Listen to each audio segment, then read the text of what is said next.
Buenos días. Bueno, la razón por la que yo me negaba es porque yo no soy una experta en diseño fiscal, entonces no voy a hablar de este tema. Lo que sí puedo aportar a esto es, yo soy activista, de hecho yo soy directora de teatro, no tengo formación ni legal ni sobre temas legales ni sobre tema económico, pero resulta que desde 2012 soy del grupo de ciudadanos que lideramos pues el caso Bankia, somos los que hemos abierto el caso Bankia, somos los que hemos llevado a la opinión pública los correos de Blesa y las tarjetas negras, y entonces también lideramos otros dispositivos en los que defienden el hecho de que una verdadera democracia tiene que ser una democracia en la que haya un control de la ciudadanía sobre las estructuras institucionales, sobre las instituciones y los gobiernos, y también sobre los flujos económicos y las estructuras fiscales. Por esto llevamos unos cuantos años trabajando y colaborando con Hervé, y la parte del control ciudadanos de los flujos financieros, yo creo que él explicará mucho mejor, porque de hecho es él que está liderando desde la sociedad civil los grupos que trabajan este tema. Yo desde mi experiencia, entonces, que es la experiencia de una ciudadana cualquiera que se junta con otros ciudadanos cualquiera, o sea, no hay ningún abogado entre nosotros, los abogados los tenemos que pagar y contratar desde fuera, etcétera, etcétera.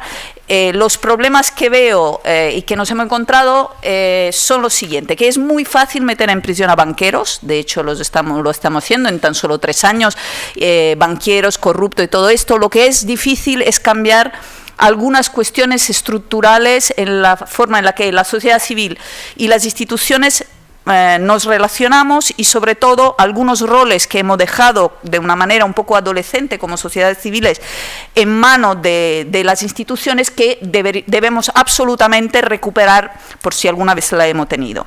Entonces quiero hablar de 3 temas que igual esos son un poco específicos, que son los siguientes. Uno, el tema de los alertadores, gente que denunciamos. Entonces, claro, en nuestro caso somos unos alertadores felices, porque somos unos alertadores que hemos decidido desde el activismo organizarnos, denunciar, etcétera, etcétera. La mayoría de los alertadores son muchas veces funcionarios o personas que quieren simplemente hacer su trabajo bien y tienen que decidir si avalar la corrupción, el fraude, etcétera, etcétera, o denunciar, y entonces su vida queda devastada y no hay ninguna protección. Entonces, una de las cosas con las que hemos empezado a trabajar y discutir con el Grupo Verde y en muchísimos otros ámbitos, con los nuevos gobiernos, tanto a nivel de comunidades autónomas como a nivel del Estado, etcétera, etcétera, es la protección de los alertadores. En el mundo anglosajón, la primera ley de protección de alertadores de 1778 en Estados Unidos, no son modélicos en Estados Unidos sobre la protección de alertadores, como sabemos por el caso Assange y por el caso Snowden, pero tienen unas leyes de protección de los alertadores, así como hay muchas leyes de protección de alertadores en todo el mundo anglosajón.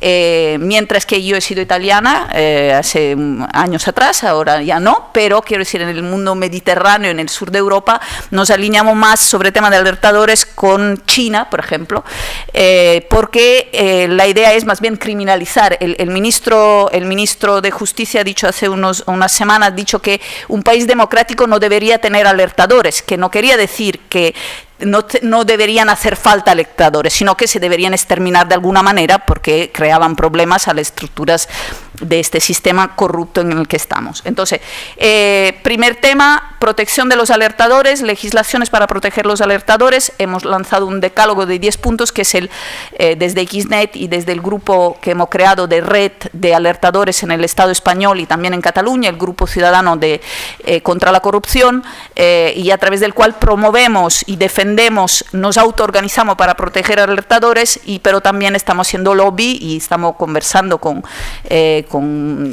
diputados y eurodiputados para la defensa de los alertadores. Segundo punto, la buena noticia es que descubrimos que los entramados de corrupción y de fraude son básicamente entramados simple no en el sentido que sean simples, sino que esta idea que tenemos, como tenemos información de corrupción todos los días y que nos agobia mucho esta cantidad enorme de información, realmente una vez que uno está dentro como ciudadano de a pie y los entiende, ve que simplemente son unos modus operandi de tipo mafioso, en el que unos modus operandi que pero son pocos. O sea, tenemos la trama de corrupción de Cataluña, 3%, etcétera, etcétera, la trama de corrupción alrededor del PP en Madrid, etcétera, etcétera, y no se encuentran por debajo. Nosotros decimos que se encuentran por arriba, concretamente en Luxemburgo o Andorra. Y entonces, estas tramas simples, yo creo que si no cambia la actitud que tenemos respecto a quién está revelando estas tramas, estas informaciones, no podremos avanzar. Hago un ejemplo. ¿Cuánto tiempo me queda? Voy bien, ¿no? Vale. Es que no he mirado la hora, entonces no sé si me estoy pasando, pero tengo solo otro punto más. Entonces, lo que básicamente hemos aprendido con las tarjetas negras y con los correos de Blesa es que es más fácil meter en prisión a banqueros y corruptos que no que a la sociedad civil le llegue la información que los que están metiendo en prisión a banqueros y corruptos son otros ciudadanos, no son las instituciones del Estado. Y para nosotros, entonces, nuestra lucha ahora ya no es tanto la de seguir estos casos, que lo estamos siguiendo, aportando información, etcétera, etcétera, pero es bastante rutinario, sino de explicar y hacer llegar a la opinión pública el hecho de que la ciudadanía vigilante y organizándose es la que está haciendo el trabajo. Y aquí hay varios ejemplos y los hay muchos más. Debéis que saber que, aparte del caso NOS, hay muy pocos casos de todos los casos de corrupción de los que tanto se oyen hablar que no han sido denunciados por ciudadanos de a pie.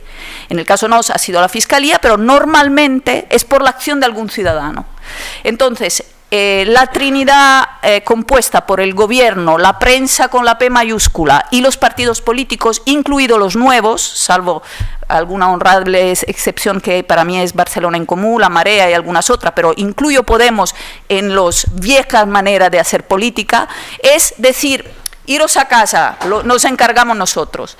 Por esto vosotros no sabéis que las tarjetas negras las han sacado a la luz Ciudadano, una cocinera, una directora de teatro, 2 químicos y otro que pasaba por ahí. Y es muy importante esta narrativa porque empodera a una sociedad civil que debe poder reaccionar y ser presente en la vigilancia de sus estructuras. Si nos tragamos una vez más, que ya lo harán ellos por nosotros, algún guaperas con coleta o sin coleta, pues no saldremos nunca más de este atolladero. Última cuestión que quiero, en la línea de problemas a resolver,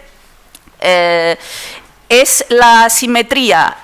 Hay la propaganda para mantener este monopolio de la Trinidad, partidos políticos, gobiernos, prensa oficial, se basa sobre el hecho de manipular la memética que tenemos sobre estos temas en este sentido. Hay una clara asimetría de poder entre los ciudadanos pequeñitos que somos y las estructuras, los gobiernos. Entonces, constantemente hay una cambio de memética cuando hablamos de transparencia. Entonces, nosotros defendemos la transparencia y entonces la respuesta del sistema es perfecto, seremos transparentes. Obviamente no lo serán, pero sobre todo sé transparente tú, no filtres anónimamente. Y lo mismo pasa en la Comisión, por ejemplo, la Comisión Europea, me decís si me equivoco porque no estoy muy actualizada, pero en esta Comisión Tax, donde Ernest estaba trabajando, como el resultado de esta comisión es que los estados son los que están fomentando la evasión de los grandes monopolios, o sea, los gobiernos, de Guindos sabemos que era uno de los que ha diseñado lo que luego se ha destapado como el caso LuxLeaks, que es nuestro ministro de Economía en España. Entonces, ahora como esta comisión contundentemente había abierto esta brecha para comprender y cambiar los mecanismos, ¿qué se hace? Se dice, pues claro, en el fraude tenemos que añadir no solo las grandes subestructuras que son responsabilidad de los estados y de los gobiernos, sino también la economía sumergida, el pequeño comerciante que defrauda el IVA, y entonces ya el problema se desplaza una vez más, no en el hecho que la estructura que nos quieren imponer desde unos sistemas que no nos dejan vigilar como ciudadanos son la responsable de que esto pasa, sino trasladan la responsabilidad a decir somos todos cómplices, que es lo que se intenta hacer siempre con el tema de la corrupción. Entonces, tenemos que defender como ciudadanos un eslogan que desde la red nosotros tenemos muy fuertemente, que es transparencia para los gobiernos y respeto a la privacidad del ciudadano pequeño de a pie, para que esta asimetría entre poder y la violencia del poder se recupere y podamos defender y controlar nuestras instituciones y ser parte de ellos. Estas son mis 3 aportaciones. Gracias. Gracias, Ivana. Sí.